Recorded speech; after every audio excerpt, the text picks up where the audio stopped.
Time being 6:38, we'll call the planning board meeting to order. What night is this? November 14th. No. November 28th. Okay, 28th.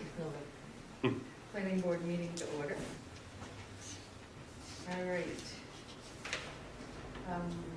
Listen.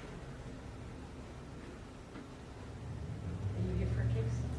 I'm here for Lori's case. Oh, okay. I hear her coming. So we'll give her a minute.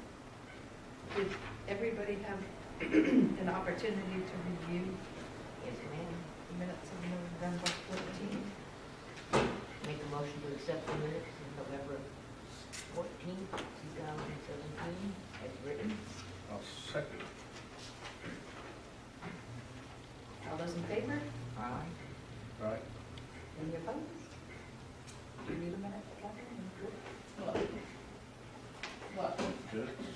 We're voting on the minutes of last meeting. Yes. I was writing, I'm sorry. That's awesome. I was being caught. All right. Motion carries. Oh, number 4. This is good. Hello. All right, Mrs. Perry, welcome back. Thank you.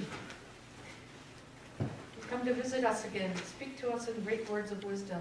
I can speak to you in words, but not necessarily great ones of wisdom. Well, when I came to you before, my son was a little up in the air as to whether or not he wanted to open a barber shop there or not. And he's decided he does want to. Still breathing from the stairway. I have a stair phobia, so. Anyways, so now he's decided he wants to, so I thought it would be best I come back and just present that to you. So it'd be my business, but he's a licensed master barber. So it'd be two businesses in there. Yeah, that's the way Darrell kind of did that. And where there's never been a barber shop or anything of that nature in there, I think that's a total, what do you guys think? That's a total change of use. Yeah. So now it'll have to have site plan. Okay. So Gary can hook you up with everything you need to. Yeah. Okay. Excellent. That was easy. Yeah, no other questions? Right at the moment. All Now, right. they'll be able to ask them all when you do the site plan review application. And that would not happen before January 9th, he said? Right, there's a state law requires that applications be submitted a minimum of 21 days prior to the date that they're heard. So that's that's the next meeting after 21 days. Okay. Potentially we'll have to go later than that depending on how quickly we're able to get an application together for you. But I can share with you some materials that might help give you a jump start. Okay. And I'll just share, and this isn't necessarily relevant tonight, but I want to at least follow through on what I told Al I would do. And that he wanted me to mention if it became that there's a ramp there that, as Ms. Perry is aware, there's a ramp that's not compliant, it's not ADA compliant, so Al has some concerns with that, but we'll address that going forward. Yeah, and we're going to talk about that more tomorrow. Right, yeah. Yeah, because the sooner the landlord knows that ramp has got to either be Changed that. become compliant or go back to stairs, then the sooner I can get him to do that. But in the meantime, he's not working on the ramp, he's not working on the electrical stuff. The window's still not repaired, because we went there first to just see. Because the window and the electrical was the fire code aspects. Mm-hmm. So, and if I can't open them, I shouldn't be paying rent. So, okay, well, thank you very much for giving me Thank you. Gary will hook you up, get you going. Yeah. tomorrow morning. Tomorrow, yeah. I guess after 11 if it works for you. I'm not overly good at longer women's hair. A woman with your haircut I could easily take care of. Just curious. Yeah, I tend to focus more on men. I'm a traditional barber. I still straight razor shave Nice. and facials. Women love those, and I would, will happily perform those too. It's probably going to be more of a man cave, obviously, but Which why, this is why the different entrance. Bob Haber, and he goes for the shave almost every day. Who does? Really? Bob Haber lives up there, lives on Park Road there. I owned a business up on the building, but owned my own shop up in Maltonborough, and it had great reviews. It's on the internet. There's a feed behind it under, if you look up great haircuts in the lakes region or something like that. Thank you. Thank you. Have a good night. Thanks a lot. Have a great night. You too. Take care.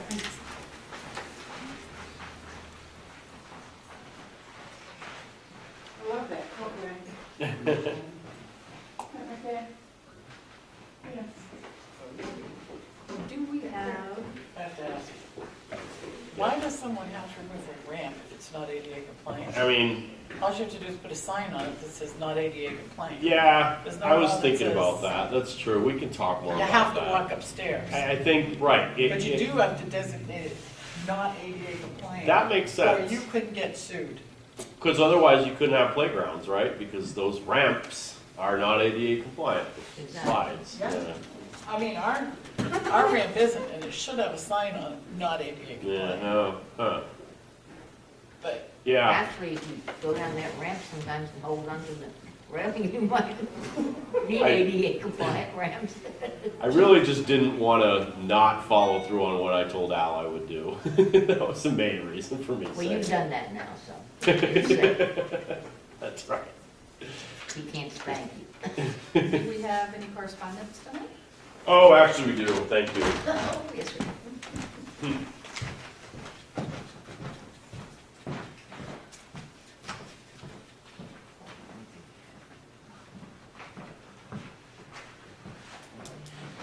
So, Joe, wetlands permit by notification.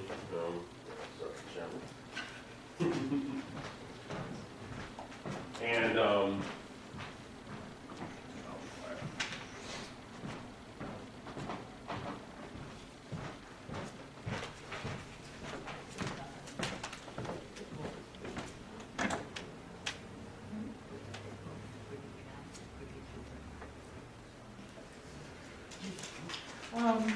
when do we plan on coming back together to talk about the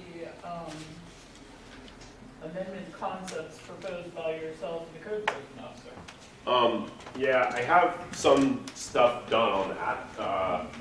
I've gotten through most of them. And I will send them out, I could probably send them out this week, and we can talk about them on December 9th, I think it is, and then potentially, December 12th. I was gonna say, we're not meeting again until, what's today? We don't, Oh, yeah, this is the end of November. yeah, I know, it came quick. We actually meet 2 weeks from now, November 12th, and I think we should consider getting as many of us together as possible on December 19th. Because then we would have our, obviously Christmas, and then I'm looking at having our first public hearing on January 9th. Well, I have a question and comment on. Okay.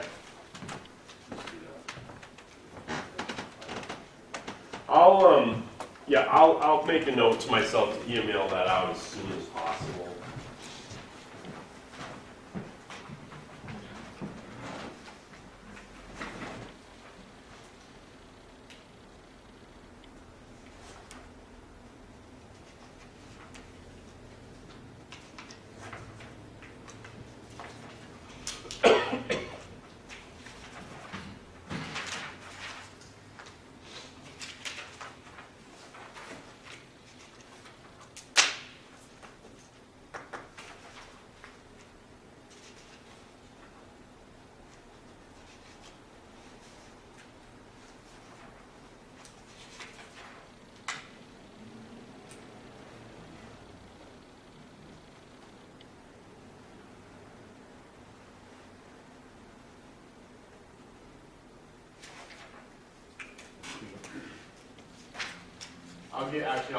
If you guys want, I'll print out that you can have a sneak preview. Who's the applicant? On the wetland? Lakewood? Lakewood. Where is it? Where is Lakewood? Off of Route 3, between Shalimar and Anchorage. Okay, that's what I think. That's what I thought I'd seen the sign someplace. It's a road that goes down. It's the one that little cabin with the asphalt front yard, Oh, yeah. goes down and around. What kind of fire was last year? Goes Yeah. down in Lakewood, so, Yeah. yes. Yeah, Hear me there out. was, one cabin burned because they were so close it affected what? 4 others? Now, 2 in there, kind of siding. I'll go grab those, I'll be right back. They just demoed it.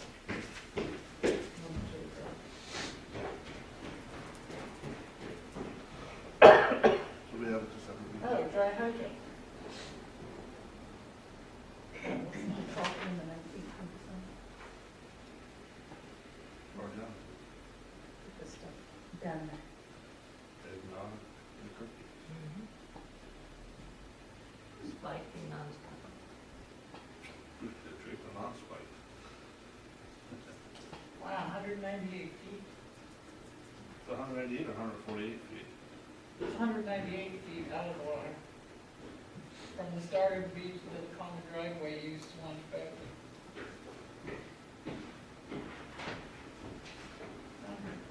It's for the fire department.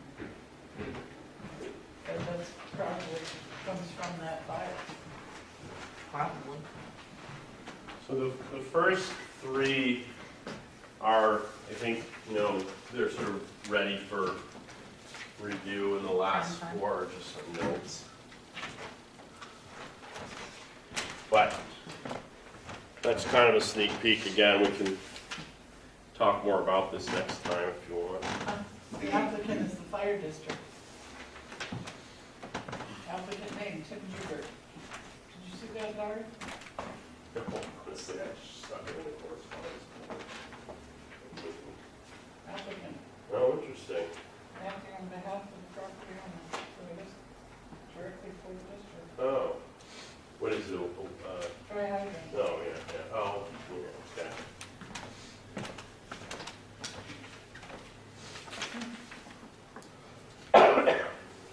And you'll make sure to email these out to the rest of I them. will, yeah. Just out of curiosity on number 2, what to talk about? But, Sure. yeah, let's do that. What was your question? Well, what was that, the buy box Yes. and Tilton trailer rental, what those places be classified as? The only reason why I ask that is a building or group of buildings in a controlled and fenced compound that contains varying sizes of individual compartmentalized and controlled access stalls or lockers for the storage of customers' goods or wares. Yeah, I think that they might not fall under that definition. Is that what you're thinking? I don't know. Um, We have 3, we have a place that's gonna be coming in. Job Yeah. box. No, well, my box. My box, oh yeah, my box. My box, but does that make them non-compliant with this definition? well, they're already approved. I mean, No, I know that, but, I mean, We also have Tilton Tilton storage. storage down It's been there. approved. They would be, so what would happen is my box, if we're calling it a self-storage facility, and if we were to decide to say that in the resort commercial district, you need a special exception in order to do it, then they would become, I guess, non-conforming, I guess. no, I was just curious. Or- It says fenced. But they wouldn't, so if we passed this and then they came in, it would be hard to fit them into this. Right, and I was thinking like Not building or Tilton, group of buildings. Tilton, what is the, Both of them are separate, are just containers. right, Tilton Trailer Rental and My Box are container. I was thinking that that's not, when I was sort of honing in on this designation, I was thinking not about them. I was thinking about the Tilton storage that was just approved next to Hannaford and Franklin or U-Haul. And I was thinking, okay, but then, yeah, as I wrote that definition down, I thought, oh, well, if a place was fenced in and it had my box type containers, I don't see why it doesn't fall under this definition. So Because it says a building or a group of buildings. it's a good point. I mean, yeah, it's a good, it occurred I to think me. we have to I make think the we need to talk about definition fit all those that we. Well, Oh, we have to decide if we want the definition, right, do we want it to include places like My Box and Tilton Trail Rental or not? The way, the way we dealt with those two, the way we dealt with Tilton Trail Rental and My Box was to call them storage containers trailers, and they both had to get a special exception to allow for long-term storage of storage trailers containers. So you already have a line for that. So that's where I guess I was thinking that might remain, but it is something we need to look more at, because we need to make sure, is that clear that those are, commercial locations with multiple storage trailer containers, or is that, do we want to now maybe say storage trailer container designation is only supposed to adhere, or supposed to apply to the individual using them? So the kind of a customer of a storage trailer container, not the But they're provider. also- So but it's- you're it is all stuff we still need to sort out. Yeah, what you're asking in this is, do we want to limit where these self-storage container, Right. whatever they are, Yeah. businesses can be? I mean, we already have a gazillion of them. Right, and we kind of have it limited because as it is now, permanent placement of those. So if we kept it as that, we said, okay, we're gonna treat the individual with one storage trailer container the same as we would a Tilton trailer with hundreds of them, and say that they both fall under the storage trailer container designation, that line on the chart of permitted uses, and there are parts of town where they're allowed by special exception, and parts of town where they're not allowed at all. So it kind of works, but I think it needs a little fine tuning. If then, how many is defined as that? Because like, take a look at the fireworks place. They have 4 of them there. Right, That are pretty much there year round, which I don't. and they did get a special exception for that. Right, but I thought a part of that was they weren't supposed to be there year round. True, there are limits. Yeah. But I don't think those limits are observed. Okay, Did they actually go to the zoning board to get that special Yes. exception? Yeah. Alright, so that can't be controlled by, because we changed it, but the code enforcement officer now handles those types of storage containers, right? no, he permits, the, temporary. Right, The permanent is required, you still have to get a special exception. right, that's what I'm saying, other than what the zoning board has said, yes, you can, is handled by the code enforcement officer. Right. But, I mean, this question is asking us, where do we want, you're cleaning up. Because there seems to be confliction in the chart of permitted uses, but, they're all storage facilities. Right. And I think Tilton can share. All right, so I'll kind of look more at how it all fits together and making sure that we're not, the idea here was to remove confusion, so. Right, sure not it's make more. Yeah, right. What did you do, I don't see the parking for, malls and stuff in that. That's on What's the in end. the back page? It's on the last page, I sort of, Oh, that's as far as I got today. That's the all big quick. space threw me off. Yeah, right. Keep going. I'm like, wow. Yeah, no, I led off with that, I sort of wanted to talk more with you guys, and I do think we should hold off on this until next meeting, so I can get a little We'll further have more along. people. Yeah, Hey, meeting's a meeting.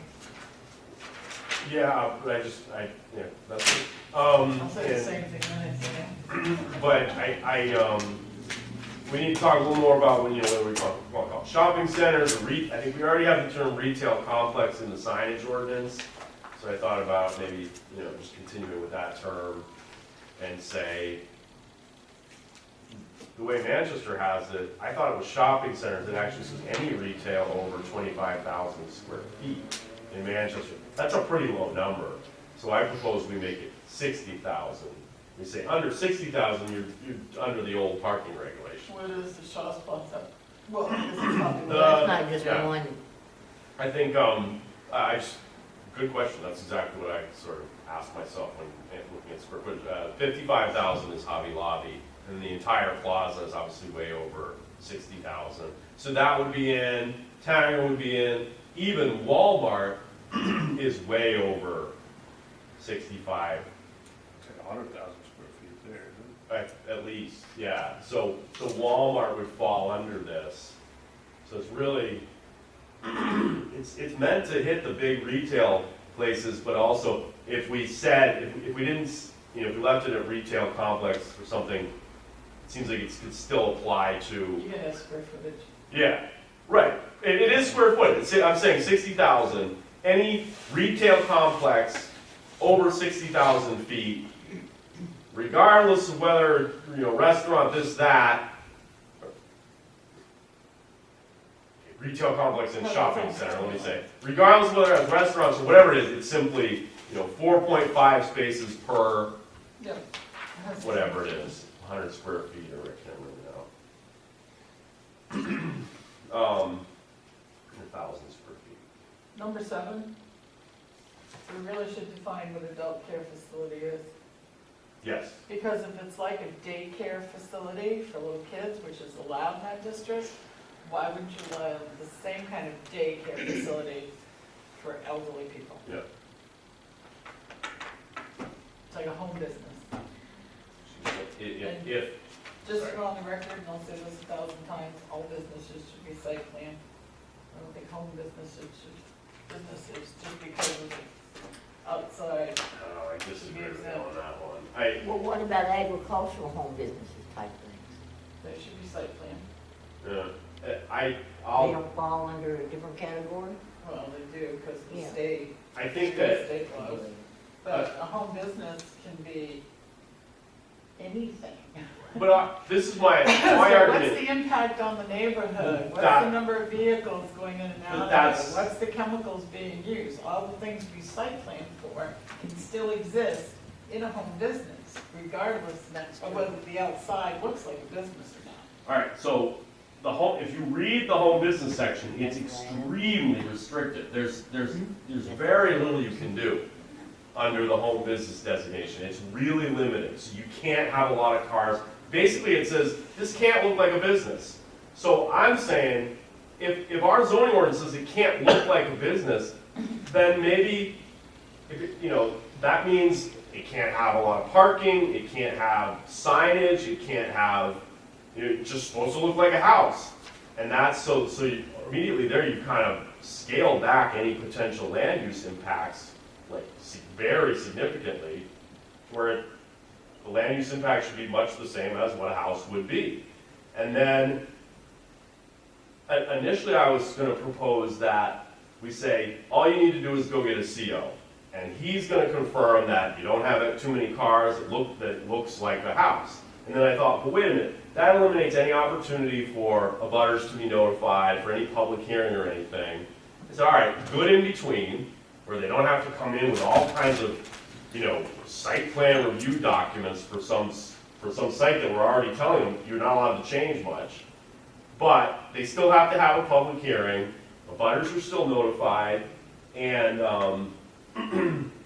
the zoning board can put conditions. So if things surface during that hearing, butter says, no, this can't be like that, then that can be a condition. And so it's properly, I think, the public is given an adequate opportunity to speak. And I think it's an appropriate level of regulation, again, given how little is allowed in that section. So that's my thing. What is Just Maple? Is that Up on School Street, a? they just sell their stuff. No, but they sell everything. And they have a mail order business now, and they don't, Well, they make the candies and they, yeah. But what is that, is that a that's, commercial operation? Is it an agricultural? it's agricultural. Is it a but home business? Agriculture, it's probably agricultural, but agriculture is commercial, I'm just curious. unless it's part-time agriculture. Well, take the other, If you're selling something off an agricultural piece of property, a farm, you're commercializing. or like the Fox. But a home business, you know, you don't know what they're manufacturing there. They may have very little traffic. But you don't know what they're manufacturing in there. What are they doing with the waste? What about the fumes? What about, I mean, there's a huge impact that can take place in a home business. Well, look at that, look I don't at think Abbott so. Farms, But- they have everything there, they have a, You have a business over here across the street that has these 3D printers. Highly toxic business. That could easily be in somebody's garage, just like up off of, But up the sign shop up there. Well, what's his name? Sign shop. He Kelly. gets to this. Now you've got a pretty toxic business that they're gonna have in a home business that's gonna really affect the environment and the neighbors. But they may not necessarily have a lot of cars and traffic because a lot of that stuff is over the internet. But that goes to, again, that goes to a public hearing, And and it's unfair for that business not to have to go through the expensive site plan, just because of the facade, just because they may not be allowed a lot of traffic. I But don't, every I other don't, business that comes to town has to go through that expense. I can't remember the exact wording in the regulation, but I'm not sure that it allows for a nuisance, you know, or for a, and the other option would be to, in addition to saying that home businesses only need a special exception, language could be added to the home business about toxic, and then, you know, no toxic, no this, that, if it's not already in there. And also by that zoning, you're encouraging home business, which we really shouldn't. I think we should, why would you not? I think encouraging, you know. Because if you have a residential neighborhood, just like on Overlook where there's a sign shop, a lot of those neighbors complain because there is traffic. So you may only have a few cars a day at this home business, but if this one across the street is a home business, now you get a few cars going to that one. This one has a home business, now you get a few cars going to this one. And you go, hey, that's a good idea, I'm gonna do this. Now you get a few cars here, what have you done? You're commercializing a residential neighborhood. You've added some traffic, and so that would be a negative, and the benefit would be that you create, you know, entrepreneurial opportunities for people in the community, or ways for people to extend their working years, or ways for single parents to be better parents to their children. You know, I think there's all sorts of you encourage telecommuting. Actually, in some ways, you're reducing traffic because you're allowing people to work from home. They're not driving 40 minutes to Concord if they're able to make soap in their basement and sell it on you know, eBay or whatever. So I think there's a lot of benefits. How are all those products delivered to those home businesses? Well, the ordinance is very clear about that. See, that's the thing. They And that- have to be able to get their The supply. ordinance clearly does not allow this, you know, 3 trucks a day coming in, bringing like, But if I've got a home business here and I'm making soap and I order my product, it's gonna come in a truck. yeah. And now if I'm over here and I'm a sign shop, I'm gonna order my product and it's gonna come in a truck. And if I'm over there and I'm a rug making business, all my product's gonna come in a truck. You're commercializing a residential neighborhood, and that's wrong. We should change it. Again, to a minor degree that's regulated through the language of the ordinance, and, you know, there's some, not all traffic is bad traffic. Traffic that's generating commerce and again, creating opportunities for citizens to do more, to make more money, to have potentially better lives. That's not bad traffic necessarily. Unless you want to say every truck I is. think the room full of people we haven't gone and drive are concerned about their Yeah, all right, residential well, communities. Good, yeah, I don't know. I don't know more about it. Depending on the type of business. All business, No, I'm just saying. all business has traffic, No, I'm not saying that, I'm just saying, all business. it can't be brought up. People don't like Like to street. be living, I know when Jones opened the sign shop.